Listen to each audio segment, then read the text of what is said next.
Olá, estudantes do sexto ano. Sejam todos muito bem-vindos à nossa aula de número 24 da matéria de Ciências. Sou o professor Celso e hoje nós vamos falar sobre as doenças do sistema nervoso. Falamos já sobre o que é o sistema nervoso, quais são os órgãos que compõem, tecidos e as células que compõem o sistema nervoso. Falamos sobre as ações que o sistema nervoso realiza no nosso organismo, sobre as drogas, os efeitos das drogas psicoativas também.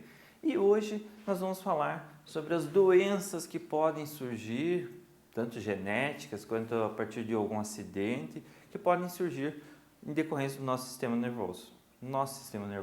Então, as doenças relacionadas ao sistema nervoso é o nosso tema de hoje.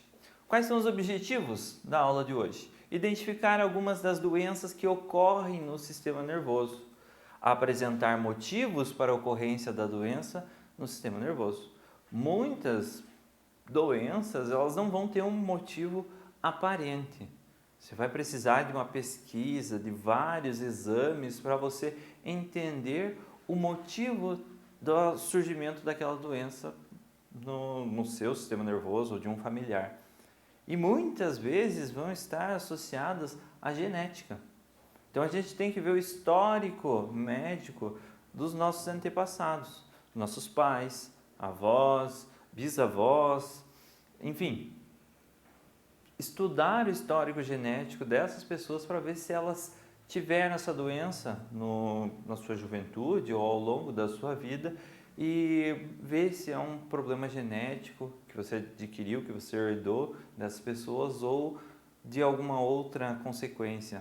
Usava drogas e desenvolveu essa doença, ou sofreu um acidente, bateu a cabeça em algum momento da vida e desenvolveu essa doença, conforme a alimentação, a atividade física, enfim. Existem vários motivos e a gente vai conversar um pouquinho sobre essas doenças e os seus motivos. Antes da gente começar, quero que vocês tenham em mãos o caderno e o penal de vocês. Eu sei que muitas dessas doenças, muito do nosso conteúdo aqui de hoje é novidade para vocês. Ou vocês já ouviram falar, mas não sabem exatamente o que é. Então, tendo o caderno e o penal de vocês, vocês vão conseguir anotar o significado dessas doenças, dessas palavras, e vai ficar mais fácil de vocês entenderem elas depois. Tá certo? Vamos começar então? Doenças do sistema nervoso. Como já comentamos anteriormente, o sistema nervoso é responsável por comandar todos os processos físicos e mentais do corpo humano. Todos os processos físicos e mentais. Alguns, é claro, conscientemente, a gente levantar o braço, ligar o celular, enfim, e outros inconscientemente. Coração batendo, o alimento passando pelo nosso tubo digestório, como a gente já conversou nas nossas aulas anteriores.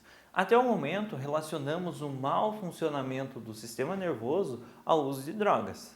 Mas não são apenas as drogas que podem afetar o bom funcionamento do sistema nervoso, como também a ação de diversas doenças. Então, as doenças elas vão afetar o bom funcionamento do nosso sistema nervoso. Se o sistema nervoso não funciona corretamente, outras partes do nosso organismo vão começar a apresentar alguns defeitos.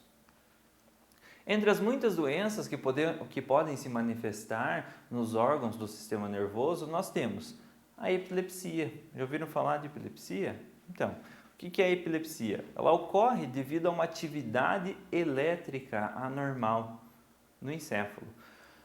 Lembram que no nosso sistema nervoso ocorre a transmissão de impulsos nervosos. Esses impulsos nervosos, eles ocorrem através da distribuição de neurotransmissores de um neurônio para outro e isso gera uma descarga elétrica, uma pequena descarga elétrica.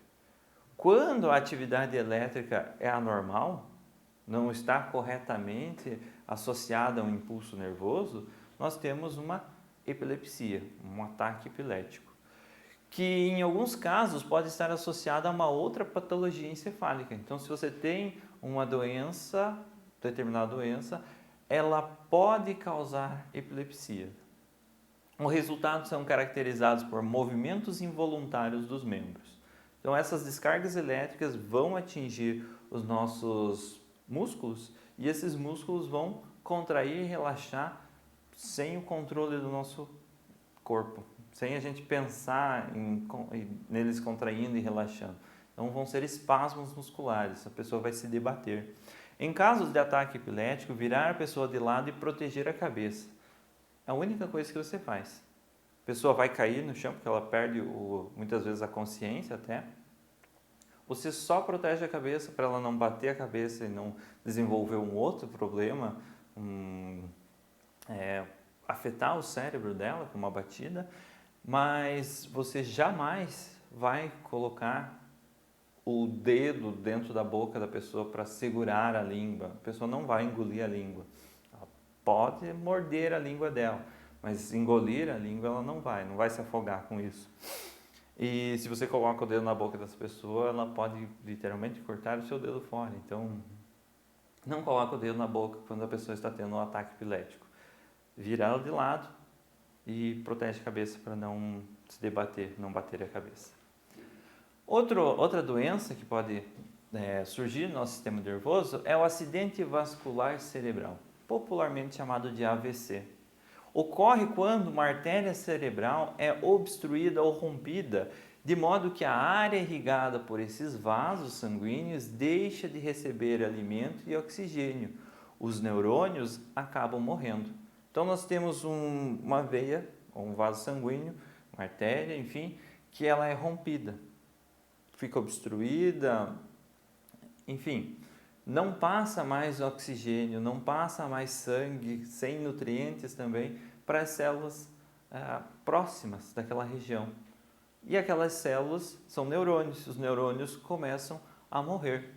As consequências vão depender da área afetada pelo AVC, que pode levar à perda da visão, perda da fala, perda dos movimentos ou até mesmo a morte da pessoa, dependendo da região afetada. Alguns fatores que podem ocasionar o AVC são hipertensão arterial, então pessoas hipertensas que têm pressão alta, alta taxa de colesterol no sangue, obesidade, hábitos de fumar e a diabetes. Então, o que é o AVC? Pode ir se acumulando gordura nesses vasos sanguíneos e isso impede a passagem do sangue. Impedindo a passagem do sangue, as células ao redor daquele ponto começam a morrer. Os neurônios começam a morrer.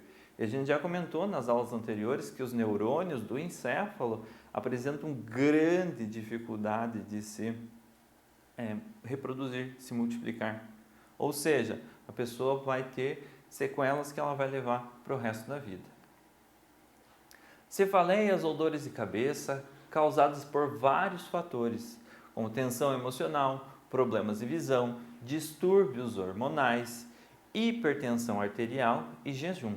Hipertensão arterial, marquem lá no cantinho de vocês, hipertensão significa pressão alta. A gente costuma ouvir sempre pressão alta. Ah, minha avó tem pressão alta, meu pai tem pressão alta. Enfim, o nome técnico da pressão alta é hipertensão arterial. Então, esses eventos geralmente estão associados a cefaleias, a dores de cabeça. No caso das mulheres, a tensão pré-menstrual, ela também pode ser o fator que vai desencadear uma dor de cabeça, ou uma cefaleia no caso. Quando a dor é latejante, frequente e afeta geralmente apenas metade da cabeça, fala-se de enxaqueca. Geralmente as crises de enxaqueca vêm acompanhadas de aversão à luz, náusea e vômito. Então pessoas que têm uma grande dor de cabeça, a gente vai associar ela a uma enxaqueca. E a enxaqueca, ela vai ser decorrente de problemas de visão, distúrbios hormonais, enfim, hipertensão ou a tensão pré-menstrual, a TPM, que a gente chama, das mulheres, e isso vai gerar alguns problemas, aversão à luz, náuseas e vômitos. Então deve ser procurado um médico para você entender, do que está surgindo essa dor de cabeça? Está surgindo porque eu estou com um distúrbio hormonal, meus hormônios estão trabalhando de maneira errada, a gente precisa controlar, ou estou com problema de visão, então eu vou precisar consultar um oculista. A dor de cabeça, uma dor de maneira geral, indica que algo está errado no corpo e a gente precisa encontrar o problema. Doenças degenerativas do sistema nervoso. O que são doenças degenerativas? São várias as doenças chamadas de neurodegenerativas, em que há degeneração e morte dos neurônios, afetando as diferentes funções coordenadas pelo sistema nervoso. As causas também são variadas, podendo ser decorrentes de fatores genéticos. Aí a gente entra naquelas doenças que são associadas à genética, que os pais, os avós, os bisavós, os tataravós, pode ser que desenvolveram essas doenças e foi passando de uma geração para outra. O que são doenças neurodegenerativas? Degenerar algo é destruir. Ela vai atrofiando, ficando cada vez mais fina, perdendo a sua função e vai eventualmente morrer. E isso vai, dependendo da região do sistema nervoso, vai afetar outras partes do corpo, como a gente vai comentar. O mal de Parkinson é a degeneração de células numa parte do encéfalo denominada de substância negra. Causa tremores e problemas de movimentação que podem piorar progressivamente. Então, talvez você já tenha ouvido falar de mal de Parkinson. Mal de Parkinson, a pessoa ela tem uma tremedeira involuntária. A mão começa a tremer, os membros geralmente começam a tremer e a pessoa não tem controle sobre isso. Mas qual que é o problema? Essa substância negra, essa região do nosso encéfalo, ela é responsável por liberar e produzir neurotransmissores dos movimentos finos do corpo. Então, se você vai, por exemplo, escolher feijão em casa, para você escolher feijão, você tem que ter um movimento fino, né? Você vai pegar o grãozinho que está estragado, vai tirar do lado, não vai cozinhar ele junto com os outros. A pessoa que perde essa substância negra, que ela começa a não produzir esses neurotransmissores dos movimentos finos, ela não consegue pegar um único grãozinho de feijão. Ela tem os movimentos grossos, digamos assim, o oposto. Ela não consegue esse movimento delicado e o resultado disso é a tremedeira, que a pessoa não vai conseguir coordenar os seus movimentos de maneira adequada. Esclerose múltipla é uma doença que interfere na capacidade do cérebro e da medula de controlar funções motoras, como andar, e sensoriais, como a visão e a fala. Geralmente se manifesta por volta dos 25 a 30 anos de idade, sendo mais comum nas mulheres. A esclerose múltipla não pode ser curada, mas o tratamento pode aliviar os sintomas. O que vai acontecer? Lembram das bainhas de mielina que envolvem os neurônios? Então, a esclerose começa a, entre aspas, atacar essas bainhas de mielina.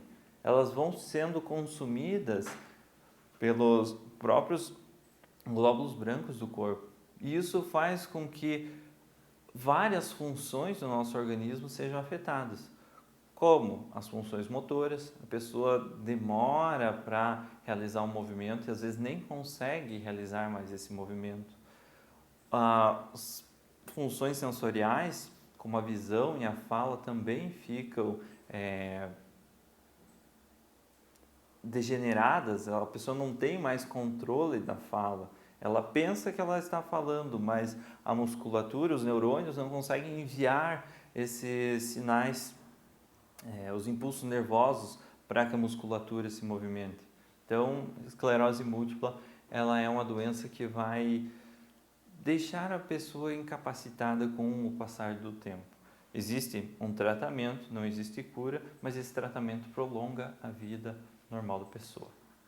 Doença de Alzheimer, ela se caracteriza por degeneração progressiva do córtex cerebral através de vários pequenos infartos. Então, lembra do AVC lá? O infarto é parecido com o AVC. Vai faltar sangue para determinadas células do encéfalo e faltando sangue para essas células, elas começam a morrer com o tempo, levando à perda progressiva da memória, da linguagem, dos movimentos e da capacidade de tomar conta de si próprio. Manifesta-se em geral a partir dos 60 anos de idade. Então é uma doença que vai consumindo a tua memória. Então a memória mais recente, geralmente, ela vai sendo, entre aspas, apagada. Por quê? Porque aonde ela estava armazenada dentro do nosso encéfalo, vai morrendo aquela parte. E não tem como associar, atingir aquela memória mais, porque a parte do cérebro, do encéfalo, que ela estava armazenada, sumiu, morreu. As células não existem mais. Por isso que a doença de Alzheimer, a pessoa vai esquecendo das coisas. Infecção. A infecção do tecido encefálico ou dos seus revestimentos protetores pode ser causada por uma grande variedade de vírus, bactérias e parasitas tropicais. A encefalite, como é conhecida, uma infecção que ocorre no encéfalo, pode ser decorrente de uma complicação rara de uma infecção viral, como a cachumba ou o sarampo. Ela pode se instalar, então, uma infecção viral, um vírus, ele vai atingir uma determinada região do nosso encéfalo e ele vai causar uma infecção. E essa infecção, ela vai prejudicar o bom funcionamento do nosso sistema nervoso. Infecção, a inflamação das meninges também, membranas protetoras do sistema nervoso, é chamada de meningite. É usualmente causada por infecção viral ou bacteriana, podendo causar dores de cabeça, febre, náusea, vômito, rigidez no pescoço e aversão à luz forte. Uma das formas de você identificar se você tem meningite é se você consegue encostar o teu queixo no peito. Se você consegue encostar o queixo no peito, significa que você não tem a meningite ou não está em estado grave. A meningite ela vai impedir, ela vai causar uma rigidez na membrana que protege o nosso sistema nervoso. E essa rigidez impede esse movimento aqui de você encostar o queixo no peito.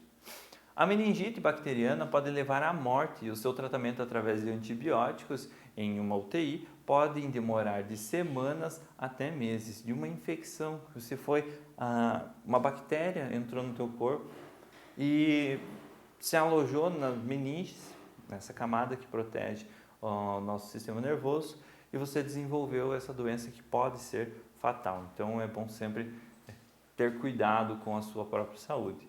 Tumores. Tumores encefálicos podem ser primários ou secundários. Os tumores podem ser cancerosos ou não, dependendo da sua taxa de crescimento e da sua localização, podem ser retirados através de uma cirurgia.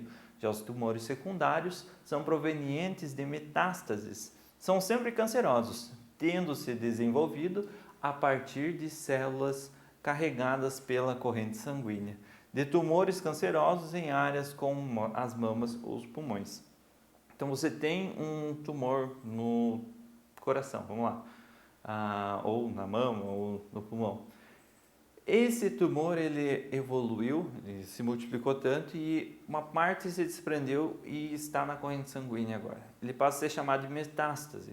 E essa metástase ela pode circular a tua corrente sanguínea e parar no teu sistema nervoso, onde vai desenvolver um outro tumor. E nós já comentamos que quando lesamos uma parte do nosso sistema nervoso, várias doenças podem surgir. A pessoa pode perder a fala, pode perder os movimentos, enfim. E isso pode acontecer em decorrência de um tumor se desenvolvendo nessa região. Paralisia é a perda da função muscular devido à lesão do sistema nervoso ou do músculo.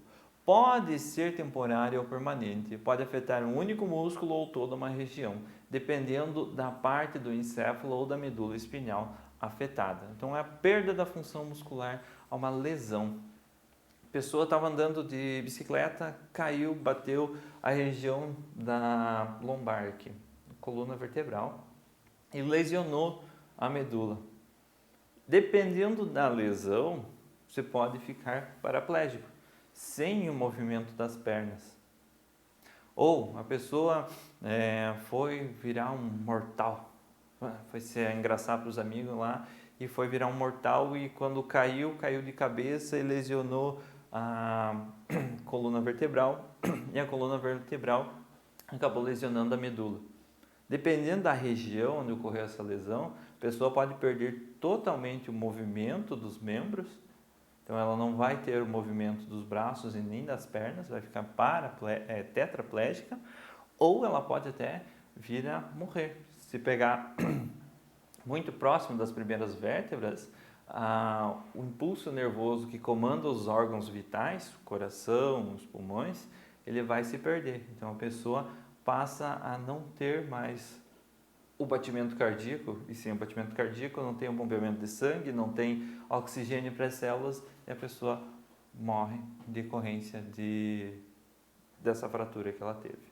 E a depressão. As causas da depressão são muito variadas, envolvendo fatores genéticos e acontecimentos na vida, como a morte de um familiar, divórcio, aposentadoria e insegurança financeira. Os sinais e sintomas estão relacionados com o sono, alteração de peso, dores de cabeça, distúrbios intestinais diários, dificuldade de se concentrar, entre outros.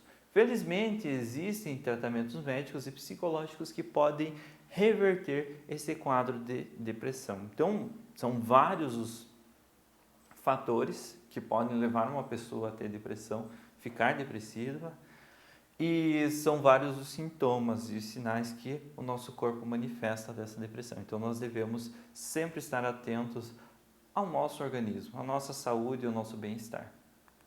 Essa foi a nossa aula de hoje. Espero que vocês tenham compreendido o assunto. Se ficou alguma dúvida, espero que vocês retomem o vídeo, assistam ele novamente, façam algumas pausas ali e anotações e façam os nossos exercícios. Nos vemos na nossa próxima aula.